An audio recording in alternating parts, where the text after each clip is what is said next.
Hello, everybody here and out there. Here, there, categories of a kind of phenomenological ambiguity. Ooh, the phenomenological ambiguity of the present and of presence and absence. That's for another show, another essay. I was reading touches on that stuff, but I'm here with Nick Bascom. I guess this is the Tom Lynn show, but it's really the Tom and Nick show today. Um, uh, yeah, but we've this is I think the third conversation recently that we've had, Nathan. Uh, but to tie back to the first conversation a few weeks back had to do with the concept of deschooling, and in connection with that, the attachment and even the ardor with which contemporary liberals will defend public schooling and schooling in general as an institution that needs to be preserved, even expanded, and so on and so forth. Very cherry to countenance, even sometimes mild criticisms of contemporary education. And I think that we talked about a few thinkers there, and I'll try and make my prefatory remarks more concise, and sometimes I do, right? But we used, I think in that conversation, we drew chiefly on Illich, whereas we might have mentioned Ellul, right? He also plays into that frame, his critiques of technology, his critiques of technique. And there's a remark of Ellul which I think connects to uh, that orientation. Sorry about the background noise, by the way. That's See, okay. we're living in a world of technique. There's no division. Yeah, between that's the your technical. That's yeah, exactly. evident by the Your ambience. Urbana Natura, right? That's right. And you pointed this quote out to me, and it seems, of course, it connects with the kind of implicit indictment of education itself. But coming out of that conversation, right, and the reticence of what used to be the left regarding critiques of education, you made this, Ellul made this remark, and you can tell me where it's found if you know, right, that fascism is actually the child of liberalism. Fascism is the child of liberalism.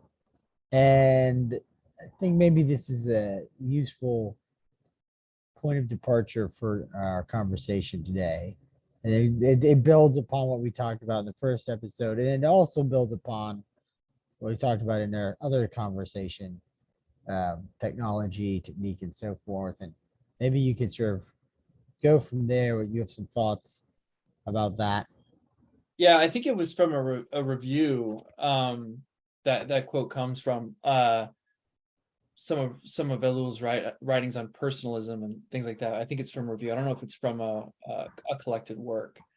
But I do think that is a good frame, Tom. I'm excited to be back on the Tom Lynn show. I think I mentioned to you before that Tamlin, Tamlin, is like a puckish character from Scottish folklore, and so I always think of my Tom Lynn as a as a version of that character. Oh my. Well, that's I do like impishness. Yeah, and I think it's apropos too of our discussion today about fantasy and what we can take from Tolkien, and I think the reason why that's such a good a line from Ellul for especially for our conversation is so last time we talked about hobbits as sort of representing like a positive model for convivial life, and we didn't really get to Sauron and to looking at how Sauron sort of represents that that sort of second form of technology which Illich describes in Convivial Tool as specialization, institutionalization of values, centralization of power. People are accessories of bureaucracies and machines. We didn't get to talk about Sauron as much as we got to talk about the hobbits as a positive model. And so today I want to look at Sauron as that sort of other form of technology. I love that line from Illich too, because it brings in bureaucracy, which I hope we get to talk a lot about today as well. But as a reminder, Sauron, Tolkien never intended Sauron to be somebody that we look up to, right? I mean, if that's not obvious from the books and the movies, I want to make sure that we know that. I'm going to give you a few quotes to defend that. But it's also, I think, important to note Saruman is also emblematic of certain tendencies, right? Absolutely, yeah. And You in love a that. way, You love that line that Gandalf says. I'll let you say it. But when Gandalf approaches Saruman, I think in Orthanc, right? I think it's in. I can't remember where the conversation happens, but what's your favorite line? it's the second book, and it's when not. It's in the no, it's in the first. It's when Saruman reveals that he wants to collude with Sauron, and he renounces his cloak, which is white. He had been known as Saruman the White, and announces instead that now he is Saruman of the many colors. He casts off his white robe, and then there's this rainbow-like mantle which is underneath it. And Gandalf chides him that it's folly what he's done, that to break a thing to understand it is to have departed from the path of wisdom. Yeah. But I only invoked Saruman because he kind of represents the liberal who has been hypnotized by something which really isn't native to liberalism classically. Yeah. I like that. I like that reading, and I definitely want you to flesh that out more. Whereas I think that Sauron connects to a lot more conceptually. Yeah, he's more explicitly, I think, fascistic too. Whereas, yeah, I think Saruman, in that way, I think Saruman might be a more interesting character. But I want to look initially at Sauron and his defenders, because it interestingly, Sauron is defended by people with either openly fascists or with fascist tendencies, and by liberals, but in very different ways, right? Maybe for similar reasons, though, right? So, okay, so let's talk about Sauron and how Tolkien viewed Sauron, which isn't everything, but then also what the books say about Sauron, what he represents. So Tolkien says of Sauron that he represents as near an approach to the holy evil will as is possible. I mean, that's pretty clear, right? He says he's gone the way of all tyrants, desiring to order all things according to his wisdom. In the Silmarillion, it says that Sauron's lust and pride increased until he knew no bounds. He determined to make himself master of all things in Middle-earth. He brooked no freedom. He gathered under his government all the evil things of the days of Morgoth, who is like, the Middle-earth's Satan, right? He's the god of Middle-earth is Eru Iluvatar, and Morgoth is like the fallen angel that Sauron initially serves. But to contrast with Morgoth, Sauron, Morgoth just really wanted to destroy the world. Sauron claims to want to dominate the minds of Middle-earth's inhabitants for their own good, for their own benefit, right? Like there's this sort of appeal to helping them by controlling them, which I think is interesting. I'm going to be moving because I have to find a different outlet to plug in my computer. So I apologize for that. In fact, I'm going to disengage my video while I do that, but please continue. I am listening attentively. Okay, cool. Well, good. I think it's maybe good for me then to just to be sort of talking a little bit about Sauron while Tom is gone. But another interesting aspect of Sauron, which we're starting to see in the Rings of Power show, we get a glimpse of it, is that initially Sauron operates by appearing in fair shapes. He uses deception. He comes in disguises. He tries to corrupt the hearts of men with delusions of power and wealth. That's how he operates initially. And then when that fails, he turns to total warfare, turns to terror, to force, to coercion. And I think that's instructive too, as an allegory for how, fascism initially seeks to operate, and then what kind of forces it will wield when that deception, that delusion does not work. Okay, so that's a glimpse of how Sauron is intended to be perceived, and how he's described in the various texts. So I think it's interesting then to see that despite all this, that there are people who will defend Sauron. And I'm going to start. There was a great article John Gans wrote on Peter Thiel. It's almost unimaginable that someone would take these positions, but they do. Thiel says, Gandalf's the crazy person who wants to start a war. Mordor is this technological civilization based on reason and science. Of course, we could maybe have a whole conversation on that line alone, right? I mean, we get everything that's pertinent to our conversation in one line, right? Mordor is technique, right? Mordor is technological civilization. It's based on reason and science.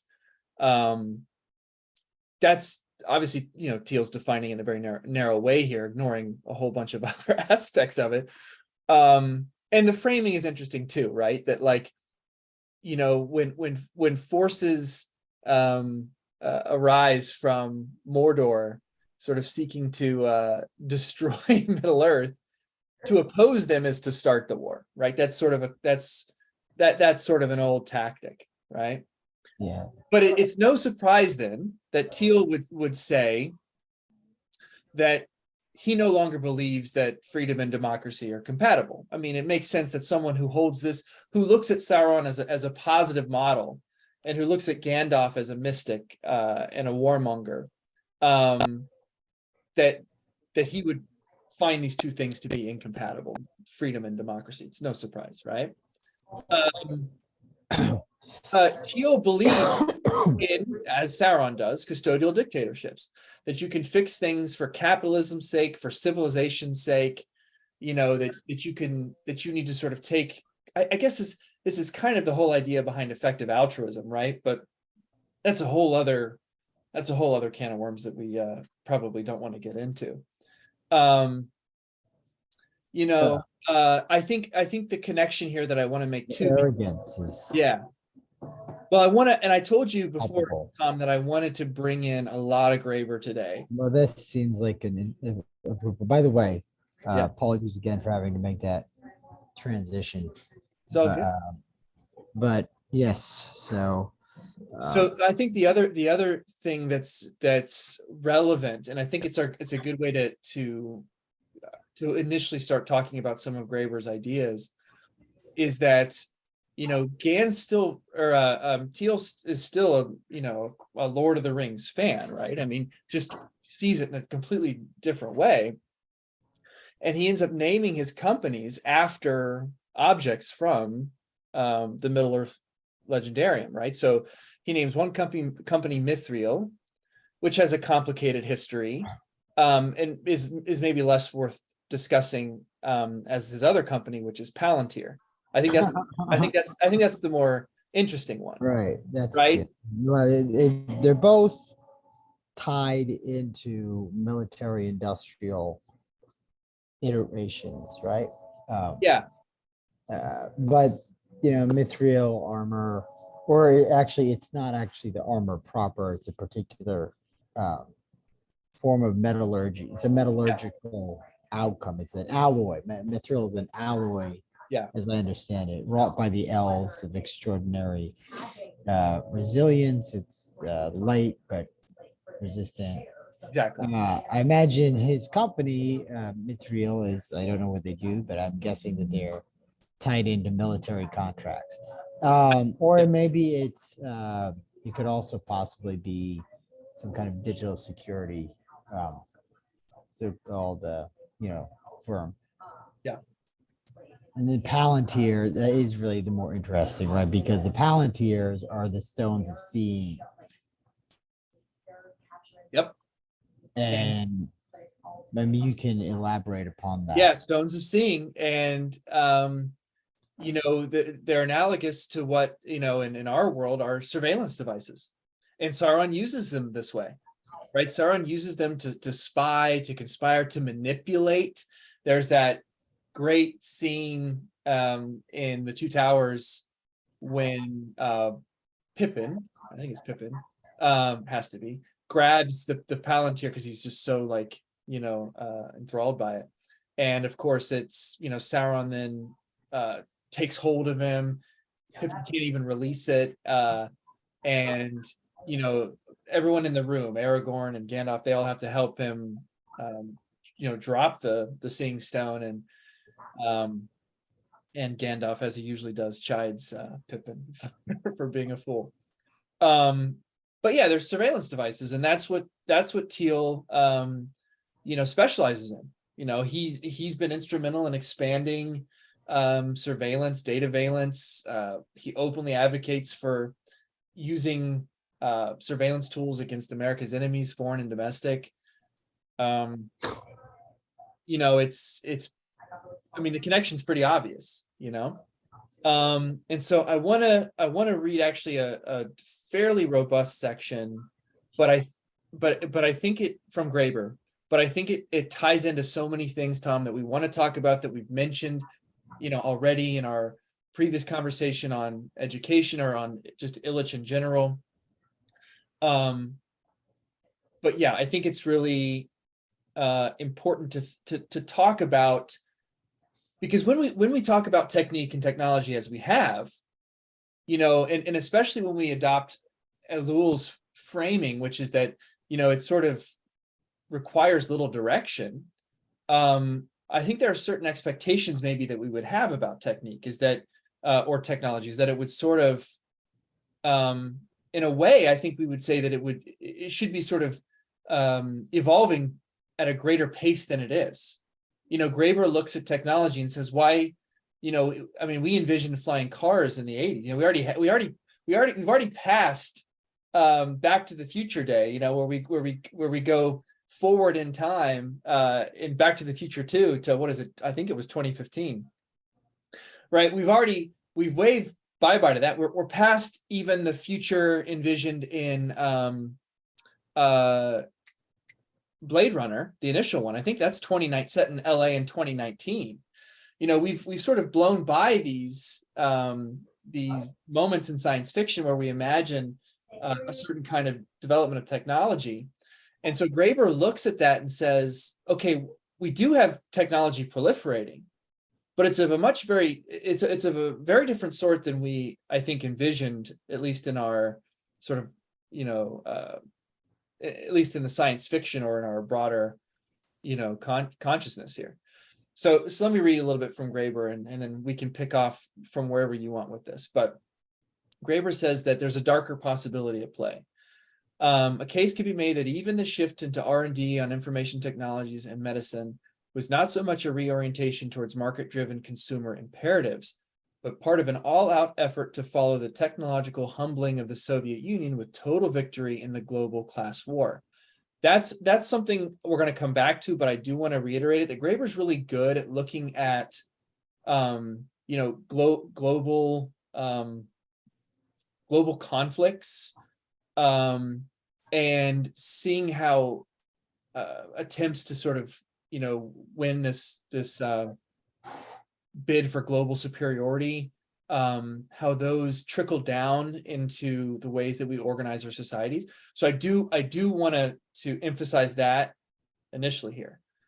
But okay, so to continue, he says, not only the imposition of absolute US military dominance overseas, but the utter rout of social movements back home.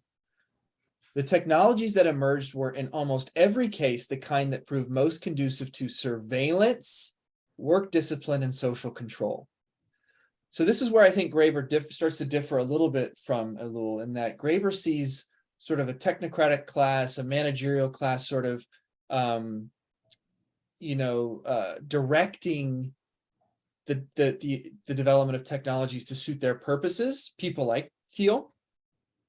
Whereas Ellul and Charbonneau, I think, see it as more of a totalizing logic that just sort of operates on its own. And maybe those two things maybe those two views are reconcilable. I think that's a possibility, and I want to hear your thoughts on that. But I want to keep reading a little while because there's more to come here.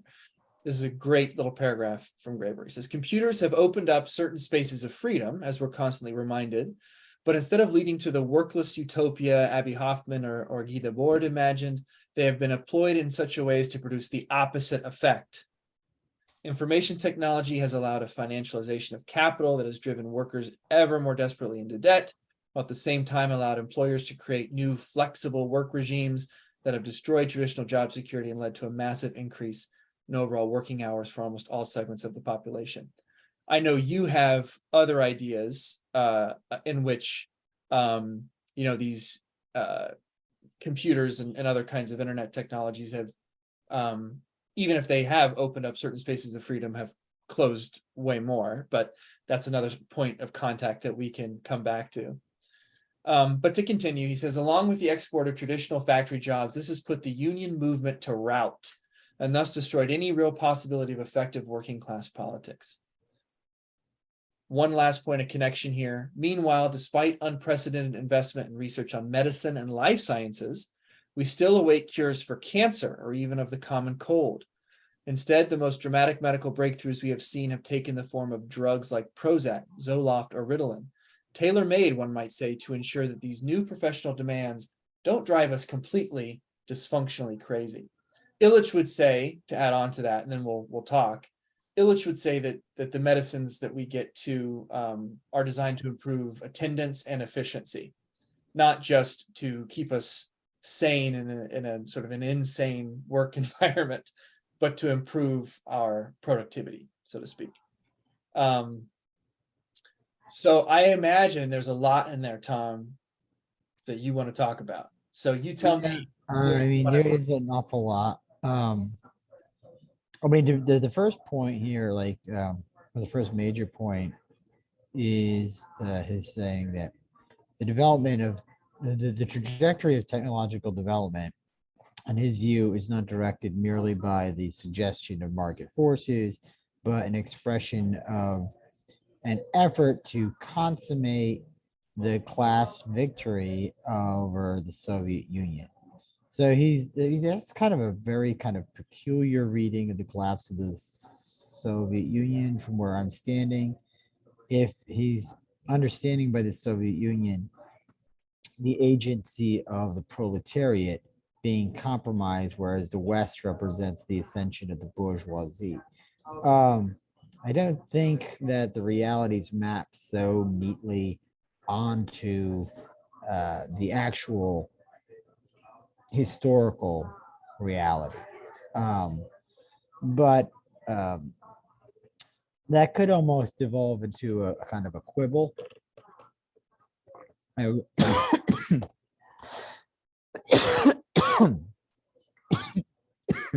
Excuse me. No worries. The more important point there, at least for present purpose, is the suggestion that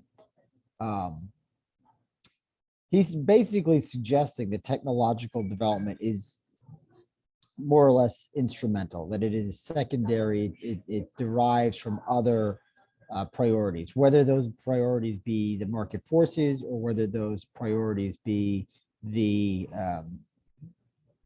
geopolitical agendas of the West. In both cases, he's saying that it's not the technology's fault. And or if it's or minimally it's a mistake to focus on the technology unduly.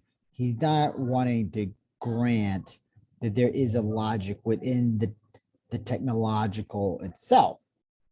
Um, so what is the technological? What do I mean by that?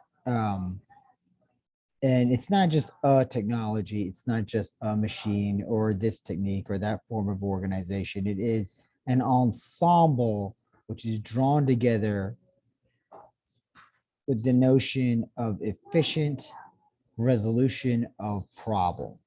So everything is reduced to a discursive logic of manipulation. And then the thing about that framework is that every problem yields a solution, which, because of the nature of the framework, represents new problems. And these new problems then in turn create other solutions, which then in turn create even more problems. And it's a process of continuous, really infinite iteration, because nothing can resist being reframed as a problem. It's a radical reductivity. And so even the notion of class struggle kind of disappears. It itself becomes a problem um, that can be solved. And the way you solve it is by reducing the human being to terms which are manageable and related to simply resource production and distribution issues. You basically vacate the authentically political and aesthetic dimensions of historical and human reality. So are these views so opposed to each other? Well, there's obviously an abundant tension, but you can come to a point of, I know reconciliation seems almost excessive here, but I think a point where they would perhaps interface is this, that the elite themselves are possessed by an orientation. They are, if you like, ideologically captured.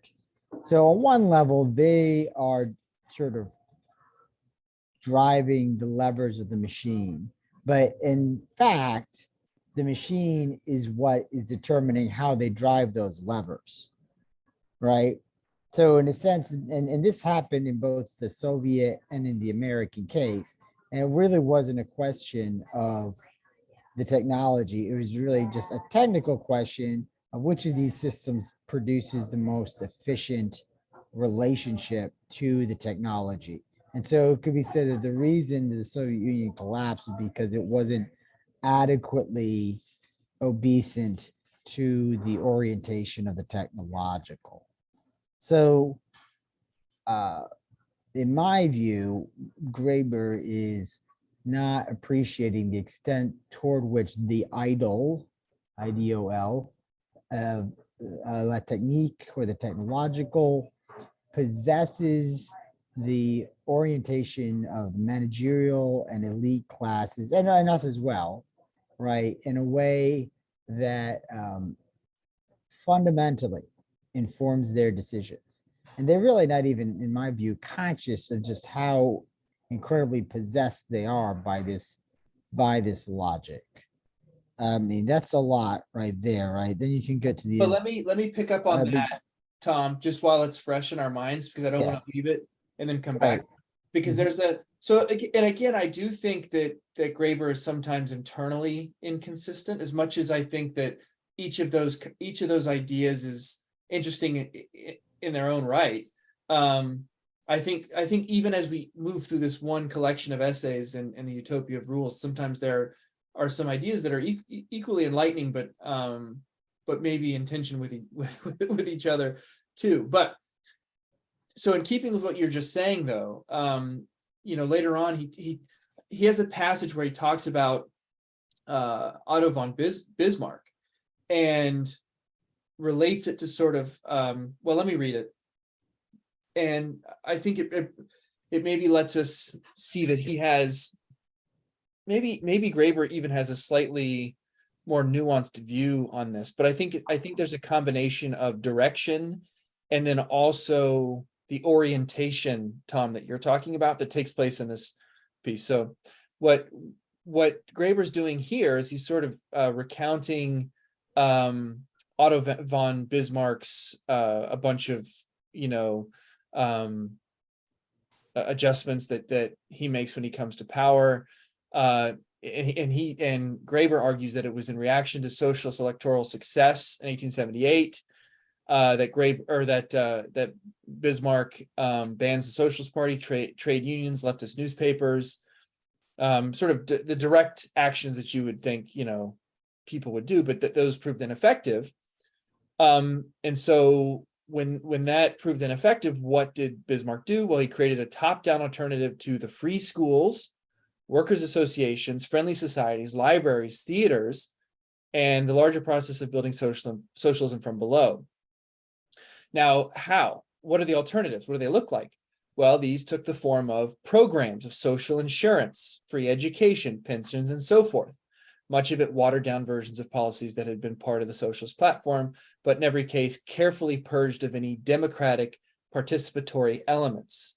In private, at least, he was candid about describing these efforts as bribes. Here's the interesting part, is that when left-wing regimes later took power, the template had been established. And almost invariably, they took the same top-down approach, incorporating locally organized clinics, libraries, mutually banking initiatives, workers' education centers, and the like into the administrative structure of the state.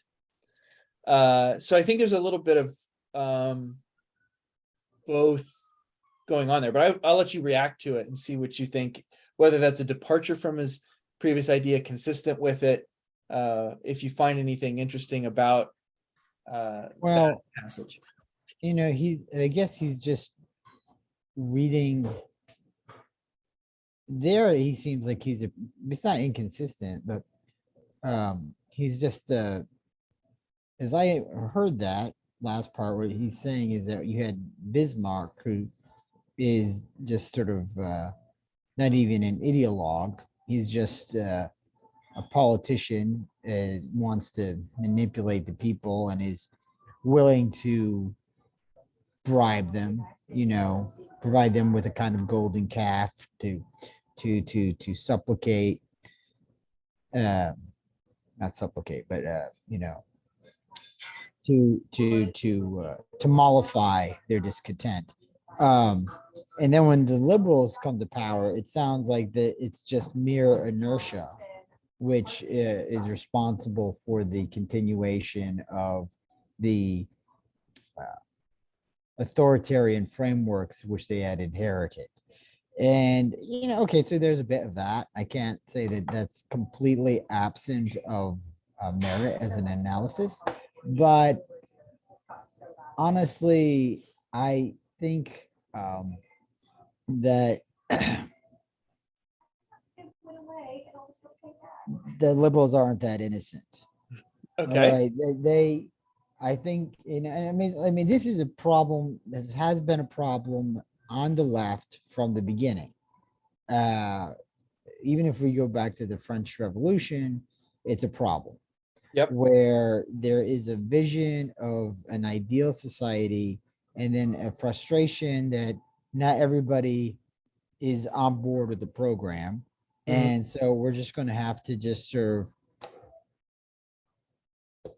put in abeyance the notion of actual democracy for a moment, because, you know, it's the sort of like the extreme version of "you'll thank me later," right? Okay.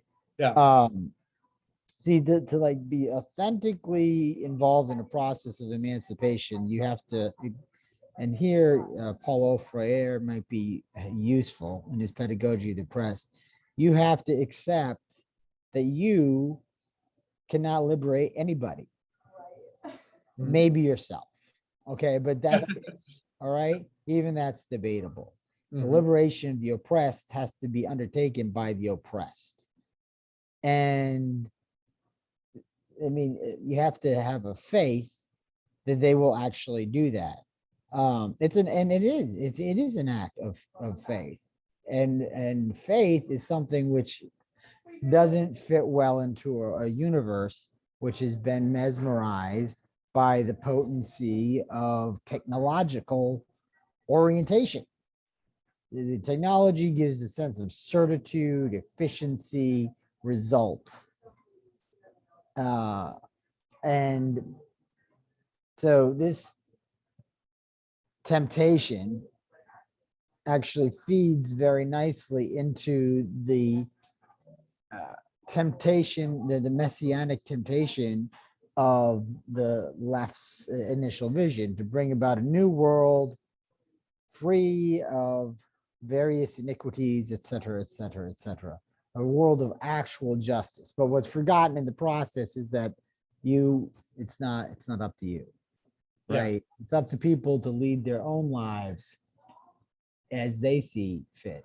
And I mean, well, I think you're right, Tom. I think that there has to be something going on, something rotten, so to speak, in order for purportedly left-wing movements to accept this kind of top-down hierarchical framework for politics and for society, right? Like there must be something unifying them. And I think Charbonneau, who I'm just getting into, but really excited about reading more. And I know you've spoken with the author of the book that I'm reading, Christian Roy, and I need to listen to that. And I'm excited to listen to your other video that you're going to film with him. But Charbonneau says fascism, communism, and liberalism are superficial answers to the problems of industrial civilization. They will not change our daily life. The main reason being that they all share the same religion of production and industrial organization. So it's interesting that he calls them a religion, especially given that you've just sort of invoked the word faith in sort of contrast to the logic of technology and things of that nature. But I think that there has to be some of that taking place in order for, like, there has to be some sort of shared goal here, Tom, between, what Graeber calls left wing, but I would say they're probably more liberal regimes that take power, that then just sort of continue the policies that have been designed, perverted from their previous democratic character, and just sort of continue. There must be some kind of shared goal in order for this to take place, right? And I'll admit that, I didn't do much specific research into these actual historical claims, but a lot of them are coming up in popular discourse. And so unfortunately I have limited time, but I might dive a little bit more deeply into, learning more about this period in history. But I thought for now, at least, it was enough for us to sort of introduce it's a pattern, right? It's a pattern which repeats, you can look at healthcare in the United States as an example, as a space where this pattern repeats, where there are people who have certain noble aspirations, and you could sort of look at like the whole like ADA, not ADA, the so-called Obamacare, the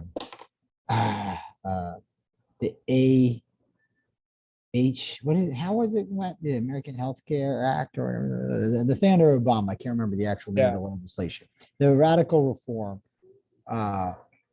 and there's lots of very glorious talk raised around that issue, but the actual breakdown of the legislation was one which, with a few ad hoc benefits, ultimately reduced to a state subsidy of the insurance industry. Yeah. Okay, vis-a-vis mandated participation. Yeah. Now, in fact, a serious exploration of a genuine universal healthcare option was essentially foreclosed upon from the outset by the Obama administration itself. Well, why was that? Was it just inertia?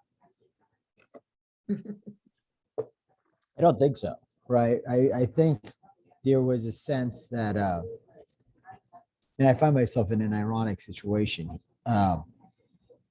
now, um, uh, because of the events of recent years. Had a kind of relief that this corruption, and it's not just corruption, there was like a commitment to a market framework, because within a market framework, it's easier to keep certain things hidden, and it might be under a more centralized orientation, such as would have or derived from a genuinely single payer protocol. But then, and this is like a very conservative point, and I don't want to get too far off topic here, but then what would have happened would have been that these medical decisions would have then essentially been given over to the state for all intent and purposes. And given the monstrous character of recent years, I'm glad now that that didn't happen. Uh, um, uh, but the point being that here is another situation where uh, problems of application notwithstanding, the liberal disposition to elitism led to a series of legislative decisions which excluded the mass of people from so-called healthcare access. And I said it's ironic because now I realize that that was a good thing that happened for all the wrong reasons. But it actually connects back to something which, from the original quote of Graeber's, where he talks about his construal of psychiatry and psychoactive medication is, to me, scandalously generous. Okay. Whereas he wants to say, oh, this is just so we can retain our sanity. I think it is no. They want to do is they want to numb us.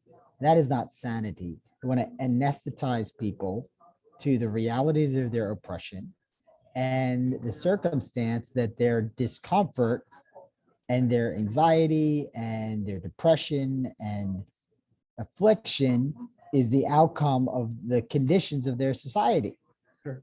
This reminds me of a line, I think Wordsworth, people are sedated by an almost savage torpor, right? Yes, Which that's exactly, yeah.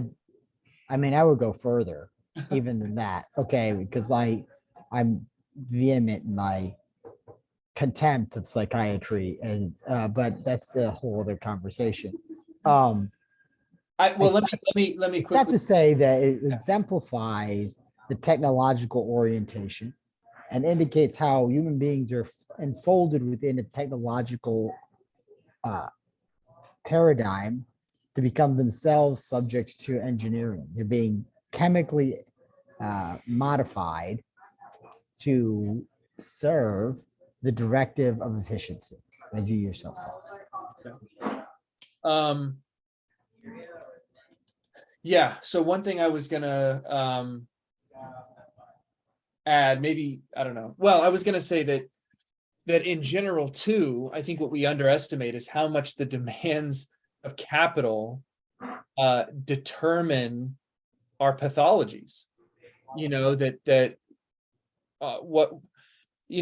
okay, so let me plug my book again, Mordor, California. A couple times we've seen this now, but it's obviously a reference to Tolkien and Lord of the Rings. So but in my book, to tie it into conversation we had before and to tie it into conversation we're having now, the main character has to sort of rescue it. The book opens up with the main character having to rescue his friend from sort of a kind of interrogation by his teacher. They're trying to put them on career tracks, and the teacher's trying to use his friend as sort of an example of what happens when you sort of don't when a parent tries to break away or is forced to break away from the dictates of capital, right? Like and puts someone into poverty. And so it opens up there with sort of this escaping of the school as sort of an instrument of smoothly operating, sort of corporate structure, right? But then what happens later is they break, the boys then go to break the grandfather character, who is a Gandalf analog, out of his elderly care center where he's receiving psychiatric help. And the grandfather character, has sort of a conversation with his with his psychiatrist about this, and the conversation essentially centers on, how we pathologize things, and the grandfather character is saying, like, isn't it and I think maybe it's I can't remember who uses this word, but prophet pathology, that this idea that there are some people in the world who have well, let me put it in the context of Lord of the Rings for you. So Smaug is the second richest character in fiction. You know who the first one is, Tom? The richest character in fiction? You probably won't get it, but The richest character in fiction. it's from a cartoon. That might help. Is it? It's not Scrooge McDuck, is Scrooge it? McDuck, yes, you nailed it. Scrooge McDuck is the richest character in fiction, but Smaug is the second. But here's the thing. Where do you think Smaug would be on the list of the richest people in the world? Ninth. Close. Not even in the top 20, though. He'd be around the 23rd richest person in the world. The second richest person in fiction, which is presumably hyperbolic, outlandish amounts of wealth, right? Like Right. a level of wealth that you would present as something that no one could ever obtain. Right, beyond the dreams of avarice. Beyond the dreams of avarice, right? Still would be the 23rd richest person in the world. And so, one of the things that the grandfather, I bring him out from under the mountain. exactly. And there might be a quote that I used it as the epigram to my book, epigraph to my book, excuse me, that I hope to get to a little bit, but it's Thorin Oakenshield finally coming to his realization about what's really valuable in the world. But my point is that the grandfather character in the book is he's reached a point where he's finally had some kind of realization that, like, hey, why wouldn't you take somebody who has that amount of wealth? Isn't that itself representative of some kind of extreme pathology and extreme antipathy,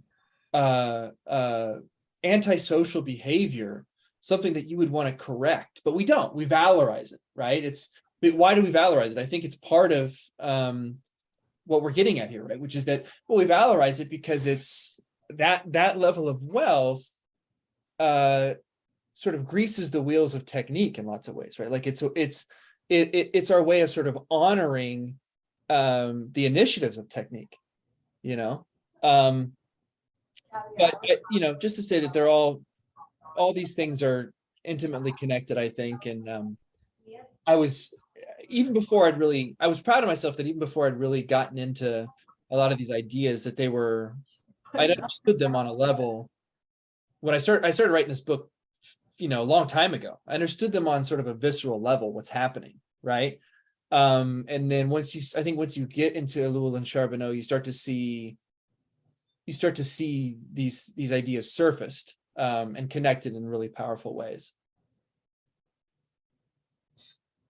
Now, I haven't yet had the opportunity to look that much at Charbonneau. So maybe you want to spell out some of the crucial distinctions which he raises. You mean between Charbonneau and Ellul? You can do that, yeah. Well, I'm just getting into it too, honestly. And part of that is that Charbonneau just wasn't translated for the longest time. Marginalized, intentionally, likely, but great friends with Ellul. I imagine that when you get to talk with Roy, who translated this book, you'll learn way more about Charbonneau from him than from me. I think maybe the ideas that I'm taking from Charbonneau initially, well, one, I'm seeing how much of Ellul and Charbonneau was sort of imbibed and reflected by Bookchin, which has been interesting for me, because I always love seeing the fugitive echoes of other ideas, right, in thinkers, that maybe initially, and I honestly, Tolkien is a prime example of this, right? Like Tolkien is held up as sort of the seminal figure in modern fantasy, and is sort of treated as the engineer, right? When of course he is in fact the opposite. Tolkien is the master bricoleur, right, of using the matters at hand, right, the material at hand, right? He constructs his language from existing languages, right? Like he generates his new languages from the phonemes and other kinds of elements of language that exists, right? Like he's a great borrower, as constructed language always is, right? Like languages borrow, right? And that's how they evolve and change. But even that, people look at the hobbits or look at the elements from Lord of the Rings. They say, oh, this is the first time we've seen this. And of course they're all borrowed elements, right? They're all elements taken from pre-existing works, right? So and that shouldn't diminish Tolkien in our eyes in any way. Quite the opposite, right? That's how art is constructed, but I think that maybe what's even more present in Charbonneau than in others is a sense of like really intimate personal connection with nature. So Illich, I love the element of Illich that says that, like, look, the convivial tool is the thing that brings us into closer connection with other people and with our environment, right? And I think what's interesting with Charbonneau is that he says that, like, okay, look, not everything has to necessarily be social, right? That we do want to work towards sort of social harmony and harmony with ecologies, but that there's also, he sort of distinguishes tourism from sort of like a personal connection with nature, and maybe that's just sort of reflective of a general sort of anarchist view that, like, the individual self has to sort of be the free individual self has to sort of be realized and imagined before any kind of productive sociality can occur, and that those two things aren't mutually exclusive. So I've been really enjoying that with Charbonneau, and I think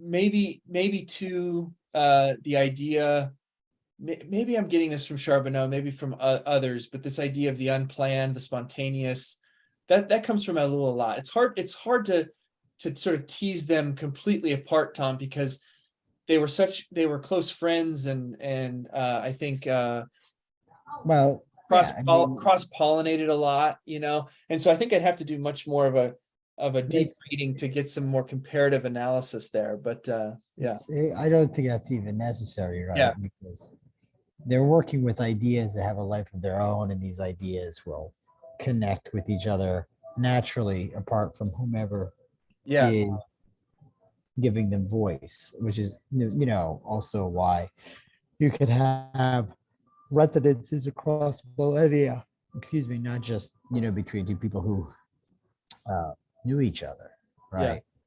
Now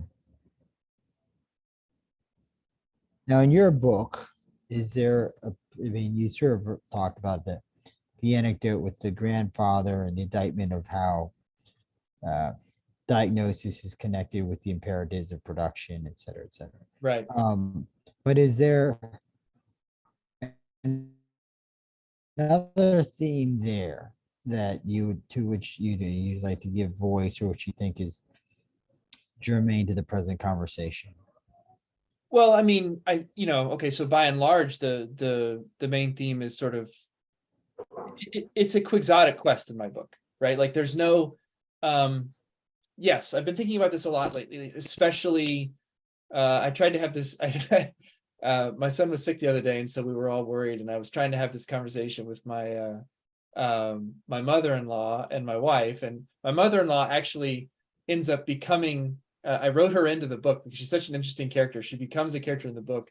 I mean, fictionalized version of her, of course, but the two moms, the mom of the main character and his best friend, both have to come together on their own kind of quest in the book to sort of go find their kids. But I was and they have very different perspectives on things, and but I think that the main idea is that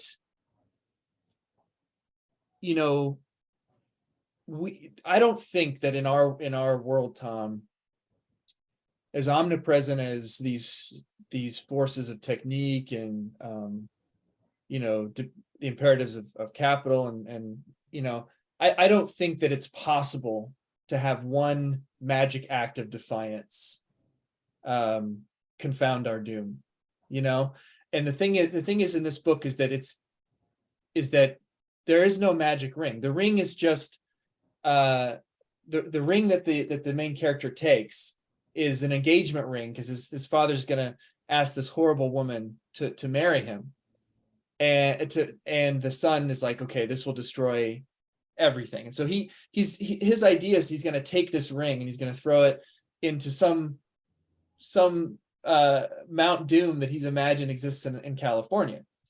He's going to travel from Southern Oregon there. And the thing about it, of course, is that unlike in Lord of the Rings, we know, the readers, we know that this won't solve anything, right? This will solve nothing for this character, right? Like, right. He's just going to be casting a really expensive engagement ring. It ends up being Mount Doom, Tom, you'll like this, but it ends up being an industrial loom that the Mountain Road Loom Company, and everything's obscured except for the M and the Mount Doom, but it's sort of this it's certainly a symbol of industry, right? That but it's this massive thing. It's in part of this sort of wholesale basement of a huge mega mall, right? But the idea, I think the main theme is, which I've been trying to get at, and I think the more I read Ellul and Charbonneau, the more I feel it, I understand it better, is this idea is that there's no, like I said, one magic act of defiance, that we have to sort of live our revolution. And this is the Ellulian concept of transgression and the ethic of non-power, is that every day we sort of have to, in everything that we do, that we have to find some way of countering the what I call the proud devouring of the world, in the way we live our lives, in the way that we defy, rebel, transgress in every possible way. Finding some new small way to mount a challenge, but you have to do it with the way you live. So the way that these characters live is that they say, we're going to go on this quest, even as quixotic as it is, as quixotic as Tom Lynn, quixotic Tom himself. That's their way of living differently, right? Of sort of escaping technique. They're going on this quest that really has no possible hope of working, right? But it's the quest itself that is regenerative to their lives and to their psyches. The going on this journey together, they learn about each other. They learn more about what's ailing them, what's plaguing them. But it's the act of sort of being free in the world that is regenerative to their souls and their friendships. And everybody gains from it, in the end. So thank you for letting me talk about my book, by the way. I didn't think I'd get a chance to talk about that much, but that's what I'm really taking from this. And honestly, Ellul was famous for saying that he thought that his works were ultimately extremely pessimistic, and you really had to read the second half of his works, which is sort of more about his Christian faith, in order to derive hope from them. But what I've found is that, honestly, just from the ethic of non-power, just from this idea of transgression, just from that concept, to me, that's a very hopeful concept. And I find myself now looking way more for ways at any point in my day to sort of slough or to buck up against that, the technique that surrounds me, that engulfs me, and it's part of my prose philosophy too, my philosophy of language. I know we were going to talk about this at some point, but I see this, there's a concept that I see in Charbonneau and Ellul. I see it also in Roland Barthes and Derrida, but this Charbonneau has this theory of system and chaos. Ellul has a theory that basically, in order to be free, we have to sort of overcome a certain level of determinism that's inescapable. Derrida has two interpretations of interpretation, which I think is maybe the most different from all these. But then to get to the main idea here, Roland Barthes talks about the two texts. And one is obedient, conformist, plagiarizing. It's language in its canonical state, as it's been established by schooling, good usage, literature, culture, right? It's the language that abounds. Bakhtin would say it's the language of authority, right? But then there's another text, Tom, one that's mobile, blank, ready to assume any contours. It's the subversive edge. Now, one concept that I'm introducing here, and Graeber has a similar idea when he talks about play and rules. He's saying that what Graeber says is that people have two tendencies. One hand, to be playfully creative for the sake of it. On the other, to just follow the rules. And so what he says, though, is that, you sort of need rules, but you need to the free play against those rules. I want to hear your thoughts on this, but, and by and large, all of these ideas, I think, are to get us back to our political anchor here, they're all anti-Burkean, right? Burkean famously was like, look, tradition is inviolable, right? That's one of the core Burkean concepts. The other one is sort of that, we need elites to manage the multitude. But the other is tradition is inviolable, right? And all these people and all their other ways sort of they never completely dispense with the idea of a grammar, like the grammar is necessary for language, but that it has to be, that it's constantly challenged and altered by all kinds of things all the time, so Barthes thinks that, you can, that the mobile blank edge can never completely destroy the other edge, the other part of language, the obedient conformist language, but that what's enjoyable for us, Barthes argues, is the glimpse of the death of that language. It's sort of to exist on that edge, which is interesting for Barthes. But for me, my prose model is one of transgression. Like, I'm always trying to get out of the language of authority and into a language Bakhtin,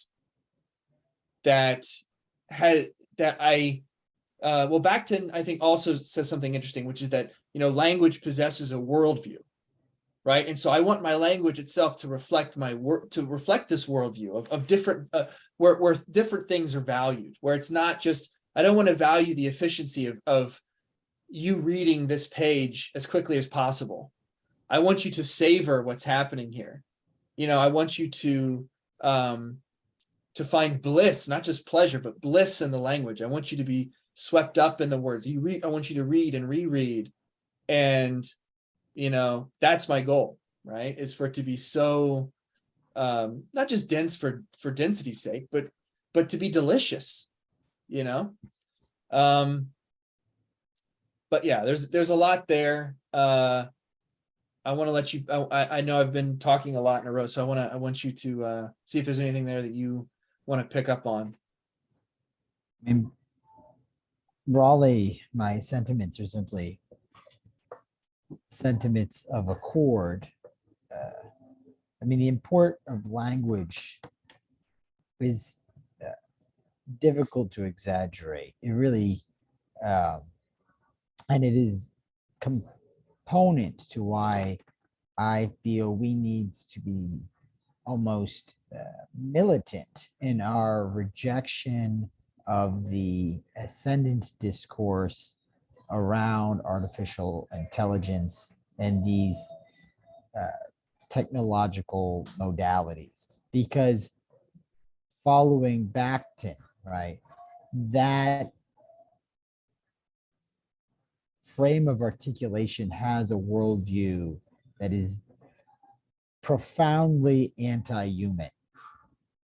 The, there's an imposition of there's a biological metaphor at hand, neural networking, intelligence, so forth. These are activities that are undertaken by living entities, and they're being appended to inert processes. And the primacy of being is inverted. So this is all very abstract, and I can understand if someone might bridle at this ethereal critique of AI, but the limitations of my ethereal disposition being granted, there are serious consequences to inhabiting this discourse, and it takes you out of the world. It takes you out of the world. You become as to pick up on that, Tom, taking me out of the world. So this isn't even on that level that you're talking about. But I don't know, whenever you're working in a Word document now, especially if you're writing a poem, right? Like, or right. Let's say writing a type of fiction that doesn't take the sentence as its model, right? Or that has a completely different view of what language should be doing, right? Is that it's now, what is constantly intervening now are technologies that underline or use certain marks and say, hey, I don't know what this word is. So even the idea of a neologism becomes problematic to this, right? So I can't write without having my computer say to me, yeah, wait, is this a word or not? right. Or to say like, hey, is this the most efficient way to say this? Because it'll do that now, Tom. I Right? know. Yeah. The software will say, hey, there's a more efficient way to say this. You can cut out this word and this word and this word. And so it's sort of constantly taking me out of the mindset I want to be in, which is a completely different way of thinking about language, and constantly imposing upon me the values, right, in which that created the software in the first place, And there's a way to turn it off, I think. Maybe, I don't know if there's a way to turn it off completely, but it's annoying to have to do it all the time, Yes. It's annoying you can't just go in and write a poem like you could, let's say, on an old typewriter, right, where you're completely in control of where things go. Right now you go to write a poem and it's going to capitalize the next line no matter what you do. And it's like, I don't want that to be, I have to like go and delete to stop it from capitalizing, right? And why is it capitalizing it on its own automatically? Well, it's doing that because that's what happens when people hit enter, and it's to help you write, it's to help you save a little bit of time when you go to write your next paragraph, right? Because it's not as benign as it sounds, right? Because it's not as drawing benign as you it into a logic of efficiency. Yeah, it is. And Yes. then also like the protocols that are programmed into the machine for whatever it is are uniformly the protocols of corporate etiquette. All right. So they're trying to draw you right into not just a language of authority, but a very particular, in my mind, especially inauthentic language of authority, where you have these terms that connote a sort of gentle, welcoming energy that only serves to mask an absolutely inhuman ruthlessness. Yeah. I find it just obnoxious. But you see, this is the problem with so this is like, it takes you out of like your process. Yep. And this is why I don't understand how it isn't. It's anti-revolutionary in a way, right? Like It is sort of anti-revolutionary, it's sort of and this constantly, yeah. these be increasingly befuddled by people's enthrallment with things like this chat GPT. It's like, oh, this is great. It's going to save me time, blah, blah, blah, blah. I mean, it's not take that much thought to see what's happening. Do you Well, but not understand that yeah. you are surrendering your mind to the machine? Well, but Sorry. I also no, I mean I agree. So okay, so maybe I was gonna let's talk about the ethics of non-power a little bit in this. Yes. Yeah, The there you ethics go. of non-power, the essential idea is, well, there's a difference between powerlessness and non-power, right? And so the non-power is having the ability to do something and choosing not to do it, right? And so a vast majority of books or videos or resources on how to succeed as a writer, Tom, they almost don't deal with language at all. It has almost has nothing to do with language, because by and large prose is the current prose model or the current publishing models is largely indifferent to language, right? Language is just a way to get from the first page of the book to the end of the book, right? What they care about is maybe characters, maybe plot, maybe setting a little bit, but the language itself is maybe not even a secondary concern, maybe a tertiary concern. It just doesn't play into it, right? But the idea is that the way that I look at like doing something like Chat GPT is I would say, well, why on earth? Like for me, the joy is in the long and loving crafting of a thing.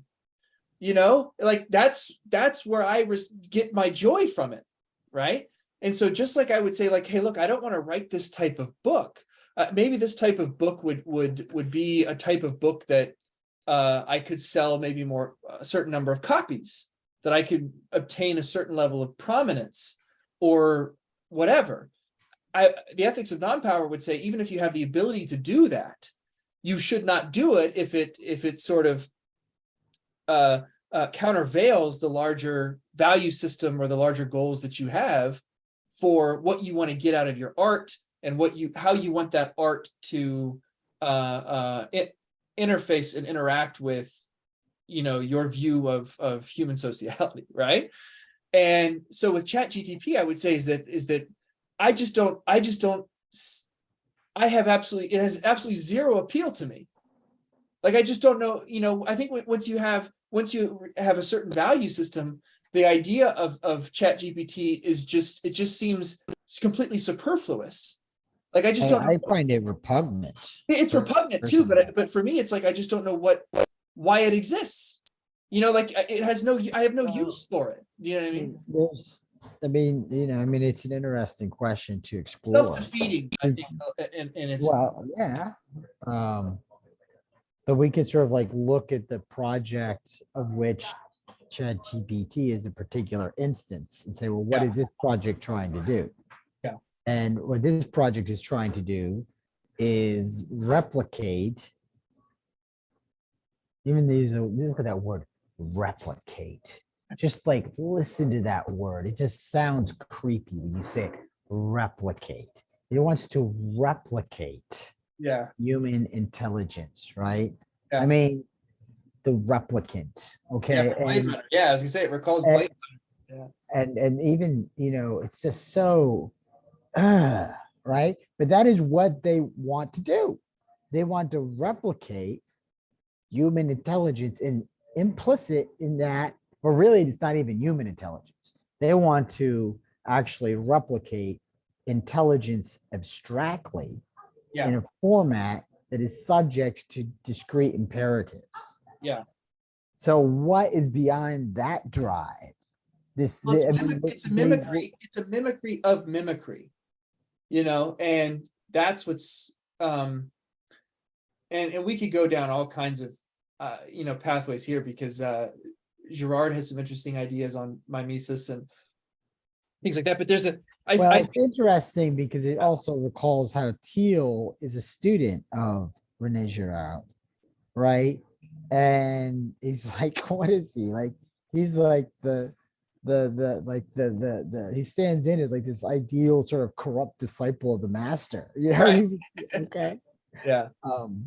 But I mean, what's disturbing though, I mean, it's all kind of like, well, that's kind of transparent. You know, you can read 2 essays by Freud and something by Adler, and you've got this thing cracked, right? Okay, but you know what's distressing is why are people in our world not more alarmed? Yeah. And this is like non-power. We do not have to use this material. Yeah. We do not have to use these technologies. And talking about acts of like quiet transgression, there it is. Turn off the spell check and grammar check on your word processor. That's there you go. That's actually an act of defiance. Yeah, it is. Right? You know, and things like that, small things like that. Well, and larger things like the adoption of more convivial tools also, I think, are larger acts of defiance whenever you can, you know.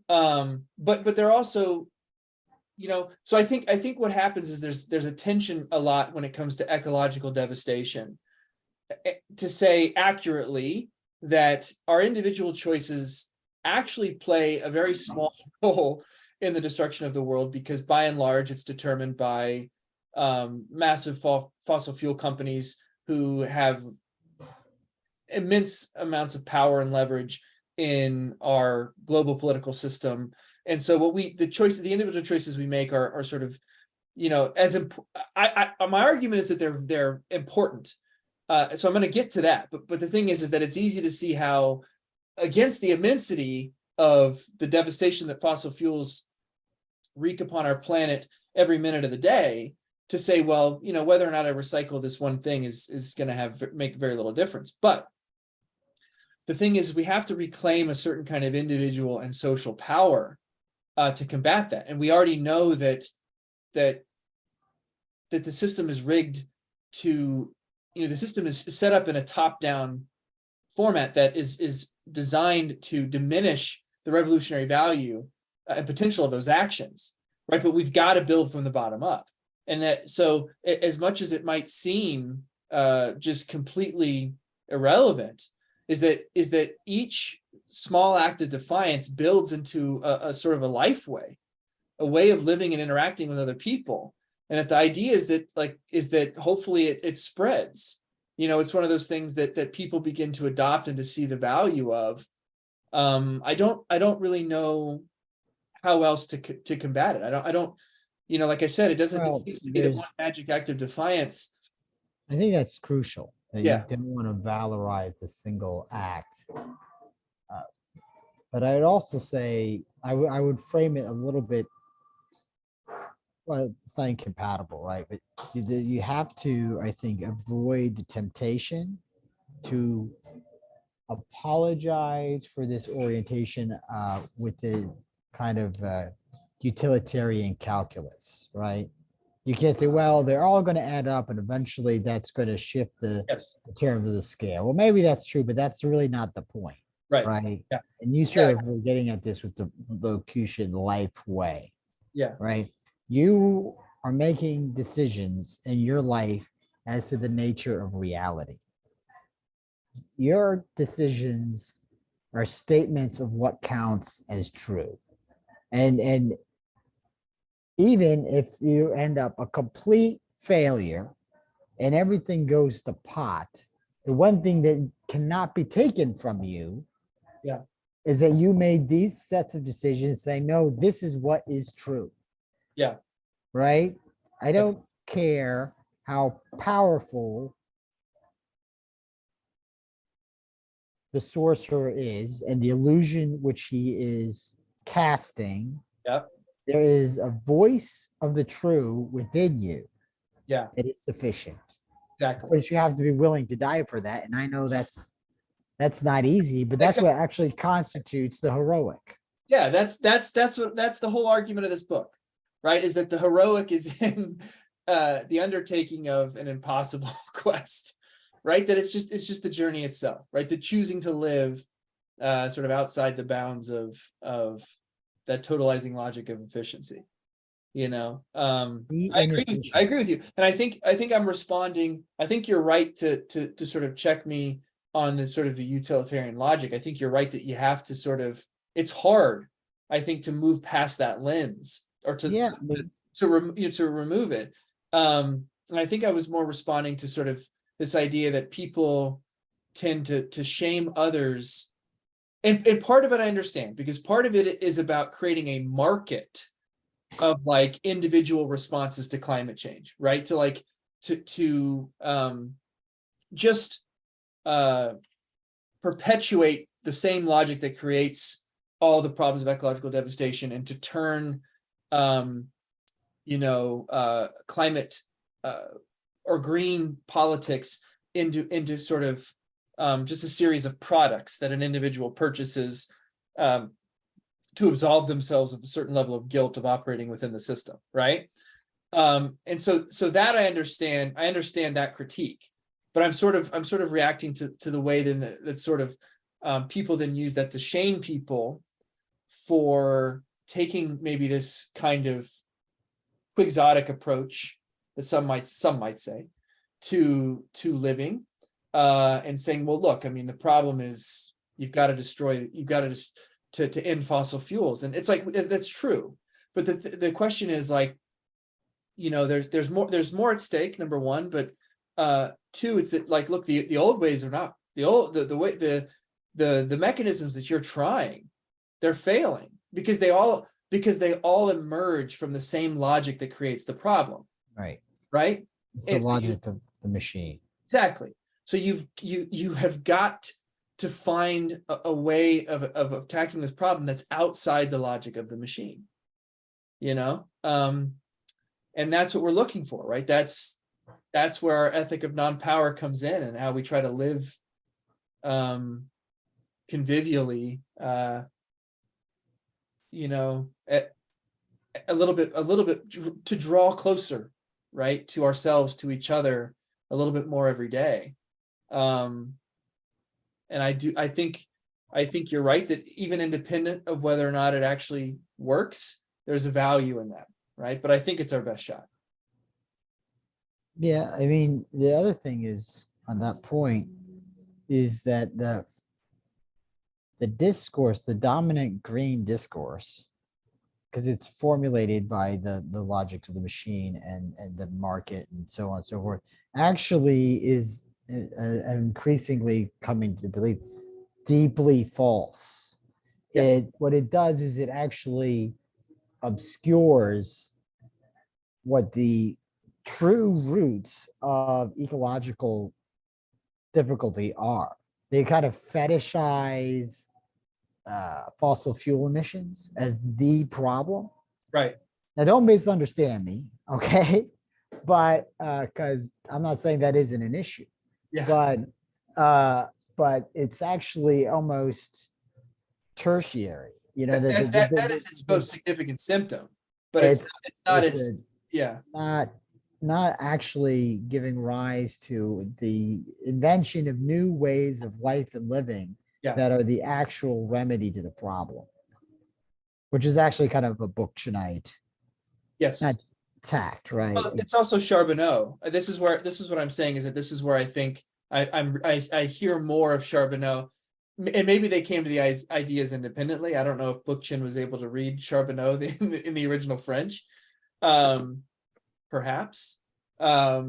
Well, But there's this, yeah. I mean, even this book that I'm reading is called a self-critique of the ecological movement, right? And so a lot of it is, I think, similar to what you're saying. It's a version of what you're saying here, Tom. Yeah, but keep going.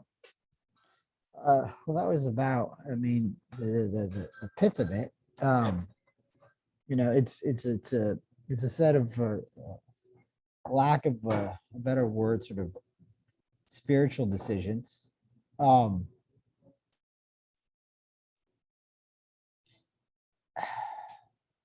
mean, there's also like just the question of truth, right? And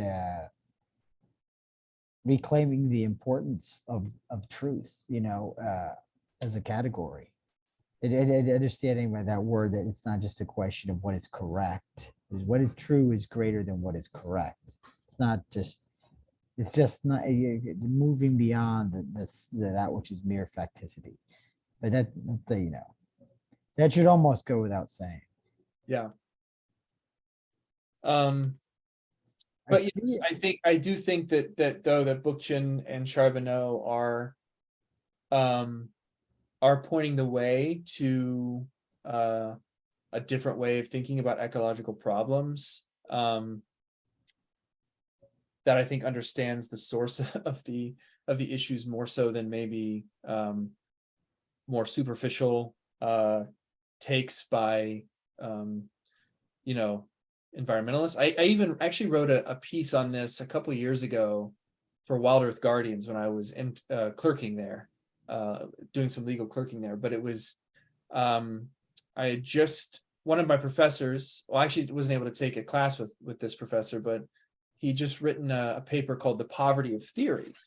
And it was examining, Tom, all the ways in which market-based solutions to climate change had not only failed, because they failed dramatically. And I mean, to anybody sensible, that presents no surprise whatsoever, right? I mean, to anybody like you and me, it would be like, well, of course, market-based solutions are going to fail at solving climate change, right? That's the source of the problem, right?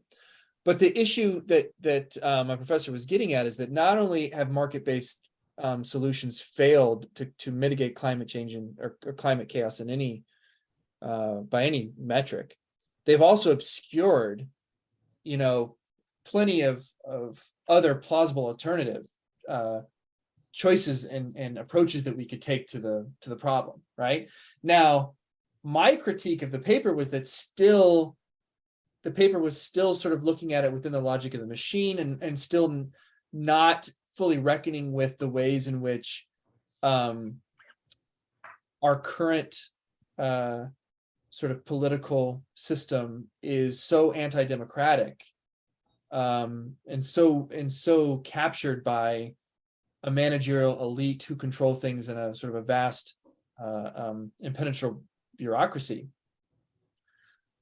that it's just solving the problem through that vehicle just seems incredibly naive to think that you're going to do it that way too, right? Because it's part of it, right? Like, I mean, the ways in which our Supreme Court interprets constitutional provisions, whatever, it's like, again, it's all the sort of a constitutional machine, right? We talked a little bit about the law the other day and how like justice technique, how like justice, like laws become technique, not justice, right? And in a way, I see a certain not, and it's not just conservatives, unfortunately. It's I mean, the line is that everyone's a textualist now. That's what I think. Can't remember if it was which liberal justice said it. Maybe it was Kagan. I don't know. But, well, I mean, okay, because what was it? It was Nixon who said we're all Keynesians now, I think. Yeah, and maybe that's the original. Yeah, maybe it's template. Yeah, maybe it's a conscious or unconscious evolution of that line to something else, right? But it's sort of the idea is that it's pervasive, right? It's this idea that like, I see a parallel there, right? To the idea of the law as technique where justice really is no concern, to politics as constitutionalism and not any kind of public activity. Well, that's like it's redolent of Bookchin's distinction between authentic politic and statecraft. Yeah, exactly. It's politics versus statecraft. Yeah. I mean, all these things kind of all these things kind of inform each other. Yeah. Agreed. But I want to get to, I know, so we've been talking a lot about sort of the Peter Thiel's perspective on this. And so I want to make one quick comment about Graeber, and then I want to talk about the liberal view of Sauron before we close up shop. Right. So one last thing about Graeber, and do that. because Graeber does talk explicitly about Tolkien in Utopia of Rules. and has some very interesting ideas. He even mentions that that Tolkien was undecided on his politics, and that he was either, he said, I'm either an anarchist or an unconstitutional monarchist. That was, but what Graeber says is that what's the common thread between those two political views is that they're both anti-bureaucratic. They both dispense with bureaucracy, right? I think, you and I are trying to reading and sort of surfacing more of the anarchist logic in Tolkien, but there's also a certain level of Aragorn, King of God. The category of the king. Exactly. Right? There's all of that exists within that world too. And let's have to bracket that for the moment. we will, yes. But I mentioned that just to say that one of the things that Graeber argues, which I think is in tension a little bit with something that he then argues in The Dawn of Everything. I don't know where that book is right now. Is that he says that fantasy literature is that it represents a form of vicarious escapism, but that its function is to convince us that a boring administered world is preferable to that sort of the alternative that we get within the fantasy world. And so I think Tolkien is, I don't think that's accurate. I think Tolkien is not emblematic of it. I think looking at Tolkien, I would say that no, that's not true. That people, and this is where I think Graeber's mind would have changed on this, or did change on this, is that Graeber then says in The Dawn of Everything that the inversion festivals, right, that are sort of proliferate or common and all across different cultures, that they represent a sort of vestige of a former politics where massive changes, or where revolution was sort of consistently plausible in the ways of ordering life and society. And so he sees those inversion festivals as a vestige, but also as sort of a preserving vessel of those ideas, right? He sort of sees that he sort of says we have to play act, or we do play act at revolution to preserve the revolutionary potential of, actually changing the world, right? And so I think if you look too at the number of people who don't just do like Renaissance fairs and things like that, which are not quite as maybe politically charged as the people who actually more specifically play act as hobbits, who like create sort of entire worlds around again, to use that word, replicate, right, the Hobbiton, and they inhabit it, right? They have festivals where they are hobbits for weeks at a time, right? And so I don't think that they do that because they prefer the boring world outside of it. I think that they want to inhabit for a time the world that they seek, right? I will say, I know you haven't seen Game of Thrones, but I do think Game of Thrones, and I think that, but here's the thing, is that people hated the last season of Game of Thrones, and rightly so. And it's rife with problems, Tom. But I know you haven't seen it, so I'll give you a quick summary. So the idea in Game of Thrones is that, there's a lot going on, but the basic idea is that you have a revolutionary character in Daenerys Targaryen. She represents the overthrow of the old system, the system of slavery, the system of feudalism. She famously, her most famous line in the whole series, I think, is, I'm not going to, oh crap, now I've forgotten it. She says, I'm not going to spin the wheel, I'm going to break the wheel, I think. The important part of it is she's going to break the wheel, which means that she's going to end this cycle of like the famous houses coming and ruling, and sort of the set of, the order of that world as it has existed for, recent memory, right? She's going to break the wheel. She basically ends slavery, or attempts to, in a whole one whole part of a different part of the universe of Game of Thrones, Essos, not Westeros, but that's she is a liberator, she's an emancipator, right? I mean, there are issues, whatever. But what happens, Tom, is in the last season, they completely change her character. They make her this sort of, and they say, oh no, the seeds were there the whole time and this and that, but that's backtracking bullshit, and nobody believes it for a second, which is why it's universally abhorred this last season. What they then turn her into is this sort of merciless despot who is all of a sudden decides that she's just going to destroy and kill innocents by the scores. And they completely change her character.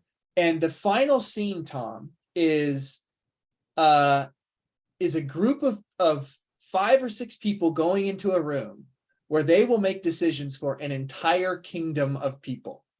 In other words, it's sort of the restoring of an elite bureaucracy that commands the entire world, right? And it's presented as this really rosy thing. And the other part of it, Tom, is that they put in power as king someone who can see into the future, right? So it's like he represents the end of spontaneity, right? The end of response. Like he sees everything. Like he is the ultimate kind of like doom of order, right? For all time. It's like the Kwisatz Haderach of yeah. But it's an extremely disappointing ending for everyone who was watching it and who was sort of rooting for, even if they weren't maybe necessarily rooting for Daenerys Targaryen, that character, even if they didn't like her, rooting for what she represented, and so I see that there, but I think the people's response to it is indicative that maybe Graeber's wrong on the score. But what do you honestly think? I don't know where he gets that leading. I mean, if I look at like really bad or kitschy or just stock fantasy, right? When you're like involving yourself in that world, okay, when you're reading that stuff,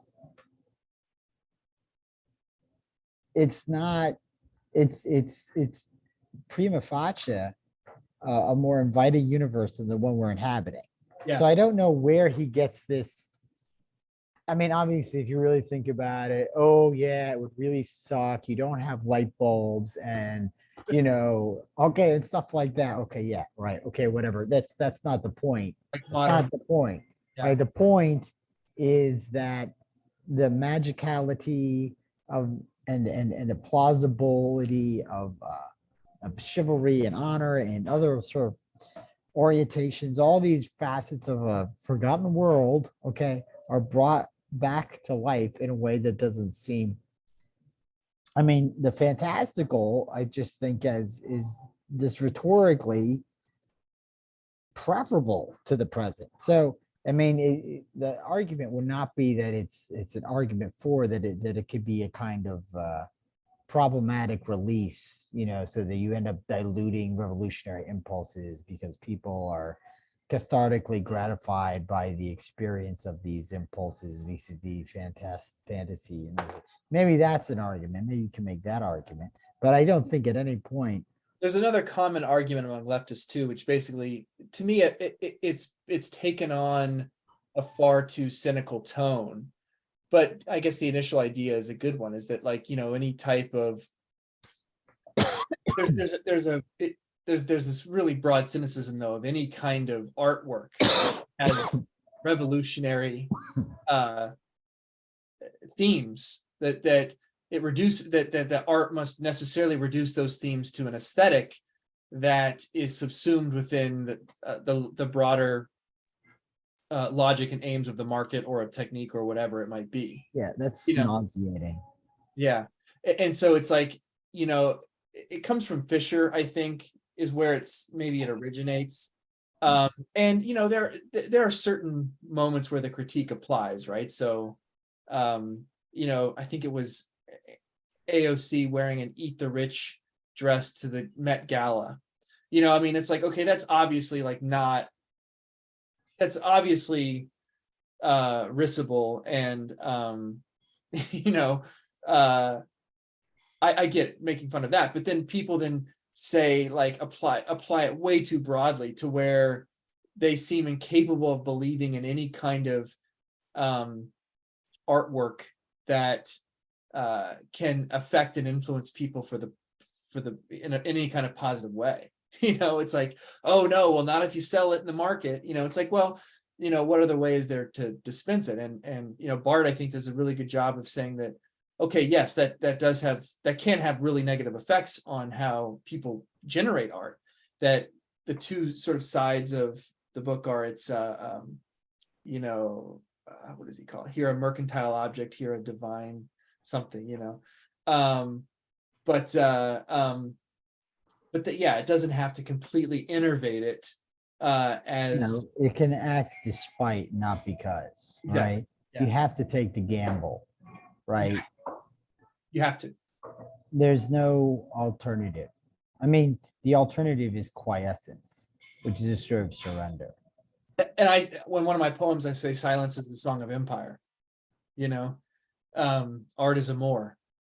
And so, you know, I agree with you. Yeah, we're harmonizing on that point, I think, pretty strongly. I mean, so yeah, I mean, it's challenging, but that's kind of, you know, part of being heroic. Yeah, that's part. Okay, so I know we want to start to wind things down here. So I want to get to people who aren't probably, I'm certainly not calling them fascist, people who wouldn't, I don't think would categorize themselves this way, but people who I think probably more self-identify as classical liberals, and how they respond to Sauron, right? Which is our starting point, right? Like the two different views here. So this is from Damian Walter from The Guardian. So he writes an article that says, isn't it more likely that the orcs who live in dire poverty actually support Sauron because he represents the liberal forces of science and industrialization in the face of a brutally oppressive conservative social order? He sees sort of the pastoralism of the hobbits and the mysticism, quote unquote mysticism of Gandalf as a essentially conservative concept. And this is the idea that I think that people who want to critique anything that draws on a certain legacy or history of living a certain way in relationship to each other and to the planet, or to nature, or to local ecologies, however you want to phrase it, they want to demean it or diminish it as a kind of primitivism, which we've already talked about has a stain of racism on it, of ethnocentrism on it. But also, I think it's a way of just trying to diffuse the revolutionary potential of it, right? By calling it conservative, by labeling it as conservative when it is anything but, you know. So this is an interesting perspective and a take, especially given what we know about orcs. Their origins are not settled. That is true, but we do know that they're part of a breeding program. That Sauron breeds them to be a certain way, to have a certain level of malice and rage, and that they are in thrall to Morgoth and to Sauron, that they have to pay homage to their masters. You know, we also know that each time, you know, because Sauron goes through, he suffers defeats, he reemerges, and that each time he reemerges, what we also learn is that the orcs have become more independent in his absence. They've formed, you know, culture, and they've become, quote unquote, more wild things, right? That's from a certain perspective, I'm sure, the way that that's been described. But what does Sauron have to do? Each time he has to re-enslave them. He has to re-enslave orcs each time he comes back to power. You know, so think about that's the scenario described in the books, and yet this is the approach that Damian Walter takes to viewing Sauron, right, as a sort of a positive force of science and industrialization that the oppressed, in his mind, should actually support. Right now, guess what? Someone actually wrote this book. It's called The Last Ring Bearer. I have not read it. I would not read it. But it's a Russian writer named Kirill Eskov who wrote a book where Mordor is depicted as an idealized city of the Enlightenment. And we were just talking the other day about how Mordor in in Tolkien is described as this blighted, barren land, right? Where all living things have been destroyed and replaced with darkness and fire and ash, dead fins and bog bodies and desolation. Desolation, totally desolate, right? But in this book, the ring bearer is depicted as a city of enlightenment where technology brings peace and prosperity to the world until thwarted by the reactionary and tyrannical Gandalf, right? So Gandalf is the enemy to a lot of these people, which is interesting because one of my favorite quotes, now I'm going to get you to my two favorite quotes from these books. The first one is from Gandalf, and I'm paraphrasing a little bit, but he says, "The rule of no realm is mine." So right away is sort of casting off any kind of fascist politics, right? The rule of no realm is mine. I rule no realm, but all worthy things that are in peril are my care, and I shall not fail my task if anything passes through this night that can still grow fair and flower again in days to come. That anything that can flourish and flower, I consider my charge, right? I consider it, part of my duty to help enable those things to thrive. This is the reactionary. This is the tyrannical Gandalf that must be defeated in the liberal mind, right? Because of the logic of technique, because of the logic of desolation and devastation that is inescapable, right? The other line is from Thorin Oakenshield, who after going through the entire journey of the Hobbit says at the end to Bilbo, says, "If more of us valued food and cheer and song above hoarded gold, it would be a merrier world," right? Finally, it comes to the realization way too late, but comes to that realization. We can talk about that. One thing I want to add too, just because it's sort of alluding to some of my work with parody, is that there are a few cases that are really prominent within sort of the legal parody doctrine, and one of them is called SunTrust versus Houghton Mifflin. It has to do with Gone with the Wind. So the reason I bring it up is that there's a common, I don't know if you see, there's sort of been a rash of these books, Tom, like Wicked and Circe, Maleficent. That's not a book, I don't think. I really like Omeros. There's Indigo, White Sargasso Sea. But there's a rash of these books that sort of take the villains from the stories that we know and then recast them as the heroes in their own story, right? And the reason that I'm bringing up and I want to talk about this is one, it's a major case. It's not just a random example of this, but it's a major case that gets some treatment within copyright law. It's what Jeanette calls a transposition, which is the rewriting of a story to give it new meaning.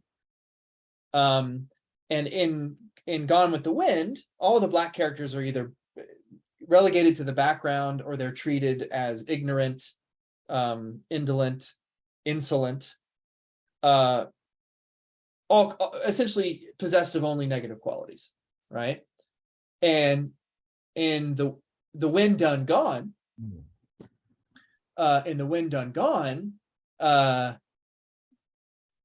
which is obviously attacking the legacy of Gone with the Wind, this is inverted. All of a sudden, the white characters are, who were depicted as benevolent and in Gone with the Wind are cruel, condescending, naive, whereas all the Black characters in the Wind Done Gone, they have redeeming qualities. They've got depth, wit, cunning, right? And so you see that there's this sort of transformation of that, right? But what I want you to see is like, why would you, I understand why you would do it with Gone with the Wind. Like, I understand what's problematic about that, why you want to invert that, right? I cannot for the life of me fathom how you could read those lines Gandalf and from Thorin Oakenshield and say, wait a second, there's some problems here. I got to invert this. Sauron. I've got to tell the story of Sauron, right? You know what I mean? I just don't understand. It is mystifying to me. And honestly, I'm inclined to, especially in this case, it's such a tortured. I think it's like a torturous effort as opposed to like the case.